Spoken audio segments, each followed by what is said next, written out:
Hi everyone, my name is Shubham. Now start next video for next chapter निर्देशांक ज्यामिति। ये जो है आपका यूपी बोर्ड का चैप्टर 6 है, 6 नहीं 7 है, ठीक है। और जिसका क्या नाम है, निर्देशांक ज्यामिति, जिसे इंग्लिश में हम कहते हैं क्या, कोऑर्डिनेट ज्योमेट्री। चलिए ध्यान दीजिएगा इस चैप्टर के बारे में। सबसे पहली बात देखिएगा क्या है इस चैप्टर में, और पूरी कंप्लीट बेसिक के साथ इसमें आपको मैं बताऊंगा, और क्वेश्चन भी हर फॉर्मूले के बेस पे बताने वाला हूं मैं। तो ध्यान दीजिएगा। पहली बात तो ये हम लोग को नीड क्यों है, हम लोग पढ़ क्यों रहे हैं, पहले हम लोग ये देखेंगे। सबसे पहली बात मैं आपको बता दूं, जब कभी भी अगर हम इसमें स्टडी करते हैं तो इसमें बेसिक चीज यही होता है कि अगर किसी तल को इंडिकेट किया जाता है या किसी तल के बारे में बात होती है, तल मतलब समतल, यानी जिसमें दो तल होते हैं। जैसे तल का मतलब ये हुआ दो चीजों से मिलकर ही तल बनते हैं, यानी एक तल पर किसी बिंदु की स्थिति निर्धारित करने के लिए हमें निर्देशांक अक्षों की एक युग्म की आवश्यकता होती है, यानी एक जोड़े अक्ष की आवश्यकता होती है, जिससे हम ये डिसाइड कर सकते हैं या क्लियरफाई कर सकते हैं कि ये क्या है, एक तल है। जैसे ये जो है आपका यक्ष अक्ष होता है, ये कौन सा अक्ष होता है, यक्ष, और इसे कौन सा अक्ष कहते हैं, वाई।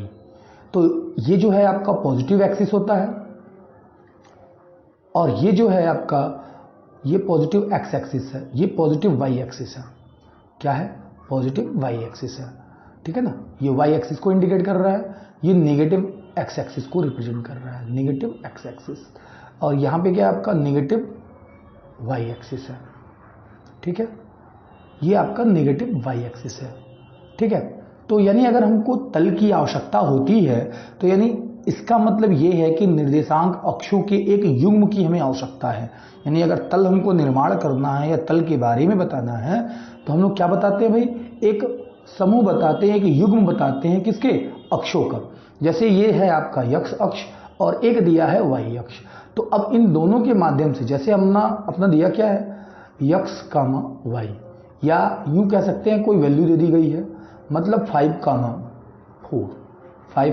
4, तो दोनों का दोनों प्लस में है, इसका मतलब ये पहले चतुर्थांश में है। क्यों चतुर्थांश कहते हैं, क्योंकि इसमें देखेंगे जब दो अक्ष आपस में इंटरसेक्ट करते हैं, पहली बात तो दोनों लंबवत होते हैं, और यह मूल बिंदु कहलाते हैं। क्या कहलाते हैं, मूल बिंदु। मूल बिंदु शब्द का मतलब होता है शुरुआत, ओरिजिन। तो ये जो होता है पॉजिटिव है, ये भी पॉजिटिव है, तो ये बिंदु क्या होगा आपका, पॉजिटिव ही होगा। जो आपका क्या है, ये आपका 5 है और ये 4 है, यानी एक्स एक्सिस का 5, वाई एक्सिस का 4, और इस बिंदु पे हम ले आके इंडिकेट कर देंगे। जो ये क्या रिप्रेजेंट कर रहा है, एक तल को रिप्रेजेंट कर रहा है। किसको बता रहे हैं भाई, एक तल को रिप्रेजेंट कर रहा है। यहां ध्यान देंगे इस तल के बारे में। चलिए देखिएगा क्या होते हैं। अब देखिएगा जो अपना भुज होता है, भुज हम किसको कहते हैं, जो यक्ष अक्ष पे स्थित होते हैं बिंदु, उसे हम भुज कहते हैं। यानी कहने का मीन्स ये है, वाई अक्ष से जो दूरी हम लोगों को प्राप्त होती है यक्ष अक्ष पर या यक्ष बिंदु पर, उसे हम क्या कहते हैं, भुज कहते हैं। यानी इस बिंदु को हम लोग क्या कहते हैं, भुज कहते हैं। और जो वाई एक्सिस होता है वो आपका क्या कहलाता है, कोटि कहलाता है। इसे हम कोटि कहते हैं। क्या कहते हैं, कोटि कहते हैं। आगे देखेंगे हम लोग इसमें, देखिएगा आगे भी क्या दिए गए हैं। अभी मैंने आपको भुज और कोटि के बारे में बताया। अब जब देखिएगा केवल और केवल अगर कोई बिंदु यक्ष अक्ष पर स्थित है तो उसको लिखने का तरीका होता है। कैसे हम लिखते हैं, कैसे लिखते हैं ये ध्यान दीजिएगा। जब कोई बिंदु केवल यक्ष अक्ष पर स्थित होता है तो अपना जो है यहाँ पे दो चीजें आती हैं। मान लीजिए यहाँ पे 3 है, केवल यक्ष अक्ष पे है, तो हमको एक निर्देशांक लिखना है। क्या लिखना है, निर्देशांक। तो निर्देशांक लिखने के लिए हम क्या लिखेंगे, 3,0 लिखेंगे। क्या लिखेंगे हम लोग, 3,0 को लिखने वाले हैं। और अगर हम लोग जब कभी y अक्ष पे स्थित होता है कोई बिंदु और उसको प्रदर्शित करते हैं तो कैसे लिखते हैं, मान लेते हैं यहाँ पे आपका 4 है, तो इस कंडीशन को लिखने के लिए हम लोग हमेशा क्या इस्तेमाल करते हैं, 0,4। अब ये 0 क्यों लिखते हैं, इसके पीछे रीजन ये है कि अपना जो है हमेशा ये अंडरस्टूड होता है कि जो पहले लिखा जाता है वो x अक्ष को रिप्रेजेंट करता है, जो दूसरा वाला नंबर होता है वो किसको बताता है, y अक्ष को। जो y अक्ष को क्या कहते हैं हम लोग, y अक्ष को कोटि कहते हैं, और x अक्ष को क्या कहते हैं हम लोग, भुज कहते हैं। तो ये भुज और कोटि को आसानी से हम क्लासिफाई कर सके, यानी बांट सके, इसलिए हम इस 0 का उपयोग करते हैं। क्लियर है ये बात? तो आगे बढ़ते हैं हम लोग अगले पॉइंट पे। देखिए, अगर कोई चीज़ आपको डाउट होता है, मैं बार बार कह रहा हूँ आपको कमेंट में लिख दें, ठीक है? तो आपको उस चीज़ का सोल्यूशन आपको जरूर मिल जाएगा, ठीक है? नहीं इस वीडियो में तो नेक्स्ट वीडियो में, ठीक है ना? आगे देखिएगा, आगे हम लोग डिस्कस करने वाले हैं अगले पॉइंट्स को लेके। ध्यान दीजिएगा नेक्स्ट पॉइंट के बारे में। क्या दिया है भाई? दूरी का सूत्र। तो दूरी के सूत्र में ध्यान दीजिएगा एक बार। दूरी का सूत्र क्या होता है? एक्चुअल में ये लगा इसलिए रहा हूं आपको, लिखा हुआ चीज ऐसा इसलिए दिखा रहा हूं ताकि आप इसको आसानी से नोट कर सकें, ठीक है? कई बार होता है कि सामने जो लिख रहे हैं वो आपको क्लियरिटी के साथ नहीं दिखता है, इसलिए ये लिखा हुआ आपको मैं लगा देता हूं ताकि आप इसको नोट कर सकें अच्छे से, ठीक है? तो ध्यान देंगे, अपने पास एक बिंदु दे दी गई है, यानी दो बिंदु है। एक बिंदु P है जिसका निर्देशांक दे दिया गया है x1 y1, x1 और y1, x1 और y1, ठीक है? दूसरा बिंदु दिया गया है आपका Q।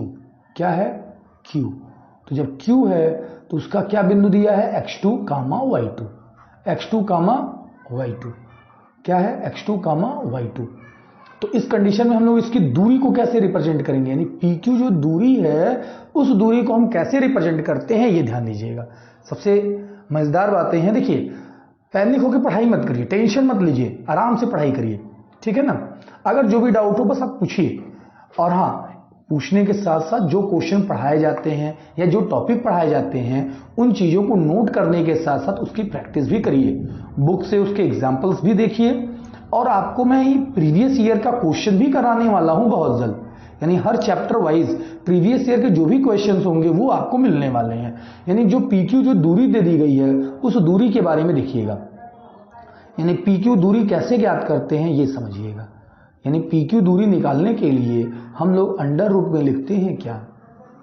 ध्यान दीजिएगा, क्या होता है? x2 माइनस x1 का whole square, x2 minus x1 का whole square plus y2 minus y1 का होल स्क्वायर, ठीक है?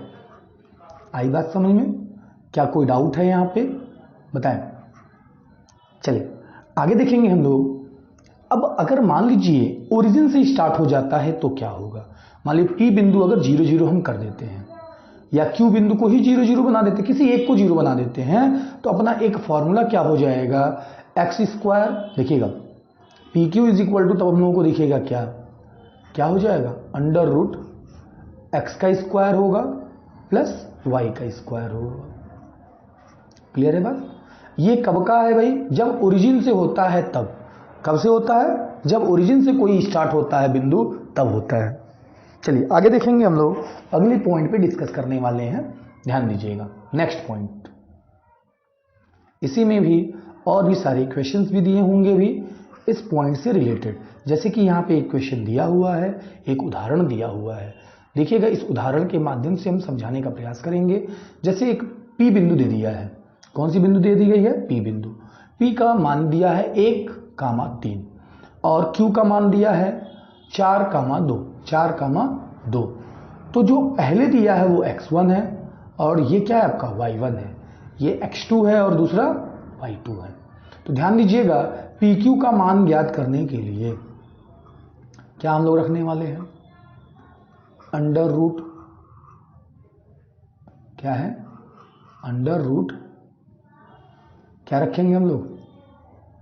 4 माइनस 1 का होल स्क्वायर प्लस 2 माइनस 3 का होल स्क्वायर। यहां पे क्या प्राप्त होगा आपका?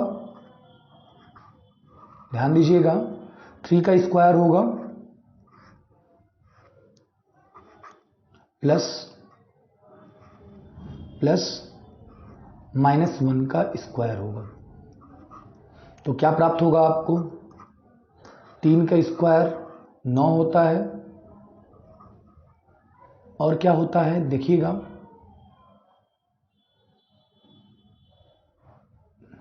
ठीक है, यहां पे क्या होता है? 1। तो दोनों ऐड करने वाले हैं हम लोग, तो क्या प्राप्त होगा? √10। कोई डाउट है? बताएं, कोई डाउट है? P का वैल्यू क्या है? 3, क्या है 1, 3 है और q का वैल्यू क्या है 4, 2 है। तो 4 - 1 का होल स्क्वायर, 2 - 3 का होल स्क्वायर लगा देंगे, वैल्यू सॉल्व कर देंगे हम लोग। इसमें कोई डाउट है? कोई डाउट तो नहीं है इसमें। चलिए आगे हम लोग बढ़ने वाले हैं। नेक्स्ट ध्यान दीजिएगा, यहाँ पे जो दिया गया है, देखिए ये आपका x1 था, y1 था, x2 है, y2 है। तो हम लोग ये फॉर्मूला अप्लाई करके इसकी दूरी को ज्ञात करने वाले हैं। कोई दिक्कत है? और हाँ, रही बात इसके मात्रक की, मात्रक हमेशा इकाई में लिखते हैं। किस में लिखते हैं? इकाई में। इकाई शब्द का मतलब ये होता है जब कभी कोई भी मान आपका एक सिंगल डिजिट्स, यानी कहने का मतलब या तो मीटर होगा या तो सेंटीमीटर होगा या कोई भी चीज़ दिया होगा, यानी एक सिंगल, यानी कोई उसके ऊपर स्क्वायर वगैरह या क्यूब वगैरह नहीं होगा। क्लियर है बात? कोई डाउट है अभी? आगे बढ़े हम लोग। चलिए आगे बढ़ते हैं। नेक्स्ट चलिए नेक्स्ट देखिएगा आप लोग। नेक्स्ट क्या दिया हुआ है? ये क्या है? इसमें तो आंसर कुछ और दिया हुआ है। चलिए देखिएगा, आइए एक बार देख लेते हैं हम लोग, फिर से चेक कर लेते हैं क्या दिया है भाई। x1, एक मिनट चेक कर लेते हैं हम लोग फिर से क्वेश्चन क्या है। x1 का वैल्यू है और x2 का वैल्यू है, ठीक तो है हम लोगों का। x2 वैल्यू तो इसमें रॉन्ग लिखा हुआ है, ये आंसर इसमें सोल्यूशन रॉन्ग दिया है। ठीक है, ध्यान दीजिएगा, ये मत नोट करिएगा, ये सोल्यूशन रॉन्ग दिया है। ठीक है, ये इसमें सोल्यूशन रॉन्ग है। ठीक है, इसमें जो आंसर आया ये रॉन्ग है टोटल, इसको नोट मत करिएगा। हम नेक्स्ट आते हैं क्वेश्चंस पे। ठीक है, नेक्स्ट जो है वो देखिएगा, यहां एक सूत्र है विभाजन का सूत्र। कब ये अप्लाई होता है ये भी फॉर्मूला देख लीजिए। इस फॉर्मूले का एप्लीमेंट हम लोग कब करते हैं, तो ध्यान दीजिएगा कैसे करते हैं, क्या होता है ये, कब ये एप्लीमेंट होता है। मान लीजिए दूरी अभी आप लोगों ने पढ़ा, अभी एक क्वेश्चन भी उस पर लगाया आपने, एक ही क्वेश्चन सॉल्व कराया हूं मैं। ठीक है, अभी हम लोग क्या पढ़ रहे हैं, केवल और केवल कंसेप्ट के बारे में हम लोग स्टडी कर रहे हैं, तो इसलिए मैंने फॉर्मूला बताया और एक क्वेश्चन अप्लाई कैसे होते हैं, मतलब उस फॉर्मूले को, ये हमने आपको बताया।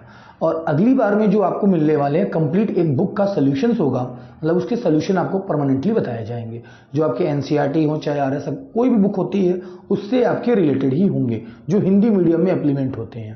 ध्यान दीजिएगा, जैसे कि आपका आंतरिक विभाजन दिया हुआ है, मान लीजिए यहां पे आपका क्या दिया गया है, यह है आपका ए, बिंदु ए, और ये दिया है बिंदु बी। ठीक है, बिंदु ए और बिंदु बी, ये क्या है, इसका x1 है। ठीक है, ये है y1। ठीक, यहां पे है आपका x2 और क्या दिया है y2। क्लियर है बात? अब यहां पे एक बिंदु दिया है P, क्या दिया है, आंतरिक, आंतरिक मतलब अंदर, इसका मान क्या है x, y, x, y। अब इनका रेशियो जो अनुपात दिया है, यानी खंडन का, ये बिंदु P का जो खंडन है रेखा, उसका जो अनुपात है वो क्या दिया गया है आपका, ये मान लेते हैं m और m1 और m2, m1 और m2 रेशियो है, अनुपात है। और ये अनुपात किसी भी रूप में दे सकता है, जैसे यम और यन लिख सकते हैं। कई बार होता है अनुपात ही हम लोगों से पूछ देगा क्वेश्चन में, यानी वहां पे हम लोग k:1 रख के सॉल्व करते हैं। क्या रखते हैं, k:1 के मेथड से ही सॉल्व करते हैं उसको, जो कि बहुत ही इजी हो जाता है। ध्यान दीजिएगा, जो m1 दिया हुआ है, इस m1 का मल्टीप्लाई हम किस में करते हैं, इस कोऑर्डिनेट में करते हैं, और इस m2 का मल्टीप्लाई किस में करते हैं, हम लोग इस कोऑर्डिनेट में करते हैं। लिखते कैसे हैं ध्यान दीजिएगा, जैसे हाँ यहाँ दिया हुआ है m1 का मल्टीप्लाई x2 में बिल्कुल सही है और m2 का मल्टीप्लाई x1 में बिल्कुल सही है, ये फॉर्मूला आपका बन जाता है। क्लियर है, ये फॉर्मूला आपका बन जाता है। नेक्स्ट वीडियो में हम आपको बताने वाले हैं ये फॉर्मूला बना तो बना कैसे, आई बात समझ में। फिर यहाँ पे हम y का वैल्यू का फॉर्मूला देखेंगे, कोई दिक्कत इसमें, ये आपके दो फॉर्मूले हैं यहाँ पे। क्लियर है ना। चलिए नेक्स्ट क्वेश्चंस पे आते हैं, या इससे रिलेटेड अभी देखिएगा, देखिए ध्यान दीजिएगा, ये जो दिया गया है इसी से रिलेटेड ही दिया गया है। क्या दिया गया है, जो अभी मैंने आपको पूरा बताया और उससे रिलेटेड क्वेश्चन दे दिए गए हैं। आइए क्वेश्चन देखते हैं, एग्जाम्पल। ठीक है, हम लोगों से पूछा क्या है Q का मान पूछा है। यहाँ पे जो लिखा हुआ है क्या पूछा है हम लोगों से, देखिएगा बिंदु क्या दिया है -4 और 6, और A बिंदु दिया हुआ है 6 -6 है 10 है 3 है, और Q है कि 8 है, 8 है। ठीक है, अब आपसे पूछा क्या है, अनुपात पूछा है। देखिए जस्ट मैंने कहा M और N का विभाजन है, इसका अनुपात हम लोगों से पूछ रहा है। तो हमने बताया अभी हम लोग कैसे इसको हल करते हैं, ये ध्यान दीजिएगा इसके सॉल्यूशंस को। देखिए यहाँ पे इसका सॉल्यूशन भी दिया गया है, थोड़ा ये ध्यान देंगे आप कैसे हल हुआ है। इस तरीके से भी रख सकते हैं और एक सिंपल मेथड भी है। चलिए मैं आपको बताता हूँ दूसरे मेथड से, जो किताब में इसमें दिया है सॉल्यूशन उससे बिल्कुल हटके। ठीक है, ये जो दिया है इससे अलग बताते हैं हम आपको। एक मिनट देखते हैं वो क्वेश्चंस कहाँ हैं। ओ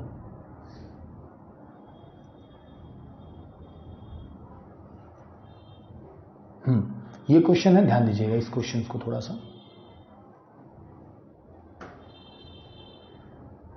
हम लोगों से अनुपात पूछा है, ध्यान से समझिएगा। मैं यहाँ बगल में लिख रहा हूँ, बस पॉइंट्स पे ध्यान दीजिएगा। मैं पॉइंट्स लिख के फिर यह क्वेश्चन हटा देने वाला हूँ, तो क्योंकि हम लोग को स्पेस चाहिए। ए क्या है, -6 है, और क्या है 10 है, क्या है 10 है। बी क्या दिया हुआ है, बी दिया गया है 3 माइनस का 8 दिया हुआ है। ये भी आपका ठीक है, ये भी आपका सॉल्यूशन ठीक है, बट बहुत ही लेंदी है। जो इसमें लिखा हुआ सॉल्यूशन है वो भी ठीक है, बट क्या है, लेंदी है। क्या है, लेंदी है। थोड़ा ध्यान दीजिएगा, इससे भी इजी है। पॉइंट पी क्या दिया हुआ है, पी मान लेते हैं आपका -4 है और 6 है। क्लियर है। अब हम लोग हम जो है आपको ये बताने वाले हैं कि रेशियो क्या होगा, यानी M1 और M2 का, M1 और M2 का। हम मान लेते हैं क्या है, K:1 है। हम मान लिए क्या है, K:1 है। ठीक है, अब देखिएगा मैं इस क्वेश्चन को हटा रहा हूं, और इस क्वेश्चन को हटाने के बाद से मैं आपको इसमें बता रहा हूं।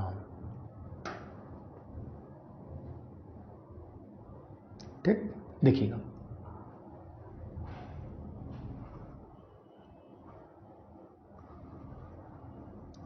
चलिए यहाँ पे क्वेश्चन आपको दिख रहा होगा। देखिए कैसे क्या करना है, ध्यान से समझिएगा। देखिए क्या दिया गया है, आवाज क्लियर सुनाई दे रहा है ना। हम लोग मान इसी में पुट करने वाले हैं। तो x की जगह हम क्या रखेंगे, -4। क्या रखेंगे, -4। और M1 की जगह क्या रखेंगे, M1 की जगह हम k रखेंगे, और x2 की जगह हम क्या रखेंगे, 3 रखेंगे। यानी अपना हो जाएगा 3k।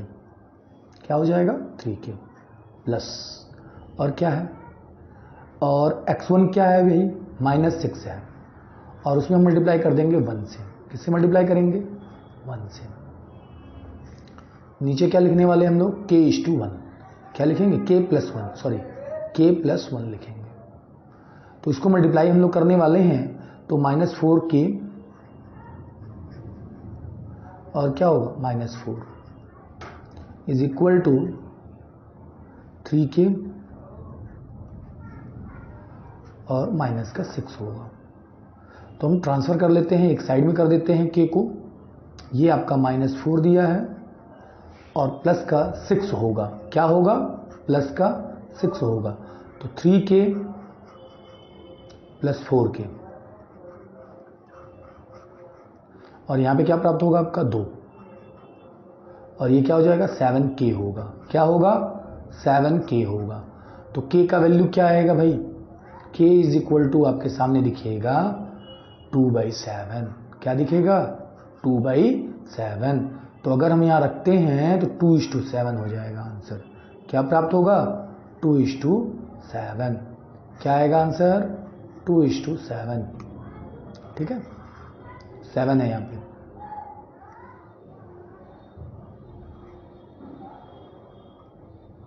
ठीक है, नोट कर लेंगे इसको। कोई डाउट है, आइए इसका आंसर भी देख लेते हैं हम लोग। एक मिनट, क्या आया भाई, देखिए आंसर दिख रहा है आपको। एक मिनट में दिखाता हूं आपको आंसर भी, जूम करता हूं मैं। देखिए लिखा है यहाँ पे, खंडन क्या प्राप्त हुआ है आपको, क्या प्राप्त हुआ है, 2:7 के रेशियो में है ना। कौन से अनुपात में है, 2:7 के अनुपात में है, जैसा कि मैंने आपको बताया।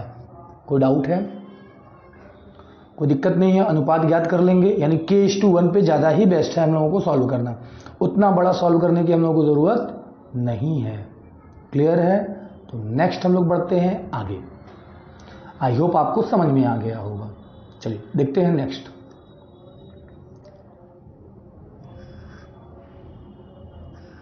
अगला जो है त्रिभुज का क्षेत्रफल। और हाँ, आपने आंतरिक पढ़ा, एक होता है बाह्य, तो बाह्य आपकी सिलेबस में नहीं है, आंतरिक ही केवल है, लेकिन मैं फिर भी आपको वो टॉपिक पढ़ा दूंगा, या कहिए तो मैं अभी बता देता हूं, वो ध्यान दे दीजिएगा आप लोग, पीछे ही देखिए, उसी में मैं आपको बता देता हूं। जो आप फॉर्मूला इसके पहले पढ़े हैं, बस बीच में क्या लग जाता है, प्लस की जगह पे माइनस आरोपित हो जाता है। क्या लगता है, माइनस। जो आप सेक्शन फॉर्मूला यानी विभाजन का जो रूल पढ़े हैं, यहाँ पे फॉर्मूला जो दिया गया है, वहाँ पे क्या लगता है, माइनस का चिन्ह लगता है। क्या लगता है, माइनस। ठीक है, आगे देखते हैं हम लोग। ये जो फार्मूला हम बता रहे थे आपको यहाँ पे, है ना, ये तो दूरी का हो गया। चलिए नेक्स्ट देखते हैं आगे की तरफ। ये जो फार्मूला आप देख रहे थे, बिंदु कहाँ हो जाता है, बाहर, यानी ए और बी यहीं तक दिया रहेगा। ये ए है, यहाँ बी है, और यहाँ बाहर कौन है, पी है। बाहर कौन है, पी है।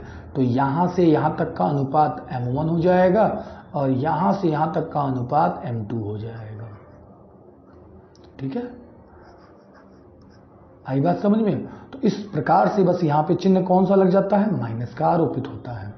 दोनों में m1 माइनस m2 अप्लाई हो जाता है। क्लियर है, कोई डाउट है किसी को यहाँ तक? आई होप किसी को कोई डाउट नहीं होना चाहिए। अगर डाउट होता है तो फिर आप लोग कमेंट में कह रहा हूं करके पूछ सकते हैं। चलिए आगे हम लोग देखते हैं। ये तो हम लोग, हाँ, क्षेत्रफल हम लोगों को पढ़ना था। क्या पढ़ना है, क्षेत्रफल। तो ध्यान दीजिएगा क्षेत्रफल के बारे में। क्षेत्रफल का फॉर्मूला क्या होता है, 1/2 आधार गुणे शीर्षलंब, आधार गुणे शीर्षलंब। तो यहाँ पे लेकिन फॉर्मूला क्या होता है, जब 3 बिंदु दिए होते हैं तो देखिएगा, इसका फॉर्मूला याद करने का ट्रिक होता है। क्या होता है, x हमेशा पहले लगता है। क्या लगता है, x लगता है। यहाँ भी x है, यहाँ भी x है, और यहाँ भी x है। तो x जब लगते हैं तो फॉर्मूला क्या होता है, 123 प्लस क्या होता है, 231, और क्या लगता है, 312। ये दोनों y के होते हैं, और ये आपका इकलौता यक्स होता है, यानी आगे वाला यक्स और ये दोनों y, और ये दोनों y आपस में कैसे होते हैं, माइनस में होते हैं। लेकिन इनके आगे क्या आरोपित होता है, 1/2। क्या लग जाता है, 1/2। ठीक है, तो ये डायरेक्ट 3 बिंदु का क्षेत्रफल निकालने का सूत्र होता है। क्या होता है, सूत्र होता है। ये भी आपके सिलेबस में निकाल दिए गए हैं, बट इसको अब मैं कहूँगा पढ़ लीजिएगा।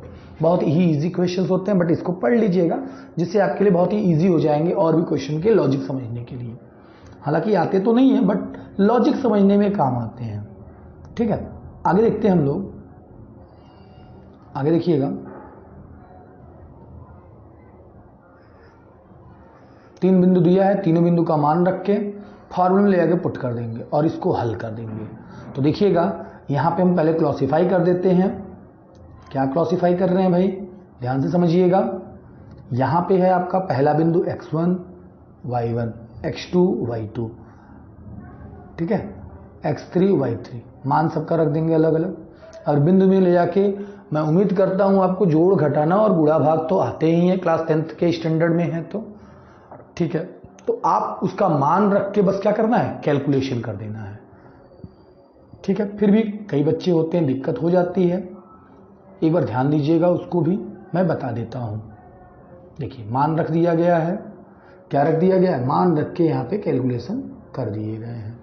ठीक है ना, पहले जोड़ा गया है, फिर गुणा कर दिया गया है, फिर जोड़ा गया है, गुणा किया गया है, फिर जोड़ के गुणा कर दिया गया है। क्षेत्रफल कभी भी निगेटिव नहीं होता है, एक चीज ध्यान रखिएगा, क्षेत्रफल कभी भी नेगेटिव में नहीं होता है और हमेशा वर्ग मात्रक लिखा जाता है, वर्ग मात्रक लिखा जाता है। कोई दिक्कत है इसमें? चलिए आगे हम लोग बढ़ते हैं नेक्स्ट पॉइंट्स पे। नेक्स्ट पॉइंट को ध्यान दीजिएगा। नेक्स्ट पॉइंट में एक और क्वेश्चन ही डिस्कस किए गए हैं, आइए उसको भी देख लेते हैं, क्वेश्चंस को ही। क्या बोला है? बोला ये है यहाँ पे, क्वेश्चन देखिए समझिएगा। बिंदु P और Q, बिंदु P क्या दिया गया है 3,4, Q क्या दिया है 9,6 को जोड़ने वाले रेखाखंड PQ के मध्य बिंदु, क्या मध्य बिंदु, बिल्कुल सही है, मध्य बिंदु ज्ञात करने का नियम। तो मध्य बिंदु ज्ञात करने के लिए एक शॉर्टकट रूल ही होता है, यही होता है, हमेशा यही अप्लाई होता है, कोई और नहीं है। कौन सा होता है भाई? x1 और x2 का योगफल करके आधा कर देना है, x1 प्लस x2 बाई 2। ये किसका मान होता है? x का। इससे एक बिंदु प्राप्त होगा। y ज्ञात करने के लिए क्या करते हैं हम लोग? y1 plus y1 upon y2 by 2, ये फॉर्मूला आपका आरोपित होता है। तो यहां पे क्या करेंगे हम लोग? 3,9 बाई 2, 3,9 बाई 2, तो क्या होता है फॉर्मूला? 12 होगा, 12 का आधा 6 होगा, ठीक है। यहां पे क्या हो जाएगा देखिएगा, 6 है, 4 है, 10 हो जाएगा, 4 plus 6 by 2 is equal to 5। Is that clear? कोई दिक्कत है? चलिए अगली वीडियो में हम लोग बात करेंगे, केवल इसके इंपॉर्टेंट जो क्वेश्चंस होते हैं वो हम बात करेंगे, यानी उस पर डिस्कस करेंगे। और ये फॉर्मूला, ये आपके फर्स्ट वीडियो बहुत ही इंपॉर्टेंट होने वाले हैं, ठीक है। और मैं ये कहूँगा कि जो टॉपिक आपको नहीं समझ में आए होंगे उसको एक बार फिर से रीप्ले करके देख लीजिएगा, और जो डाउट होगा उसको कमेंट बॉक्स में जरूर लिख दीजिएगा। तो आज के लिए इतना ही, मिलते हैं कल नेक्स्ट वीडियो में नए क्वेश्चंस के साथ, और आगे हम लोग डिस्कस करेंगे इसके बाद क्वेश्चन से रिलेटेड। Okay, bye.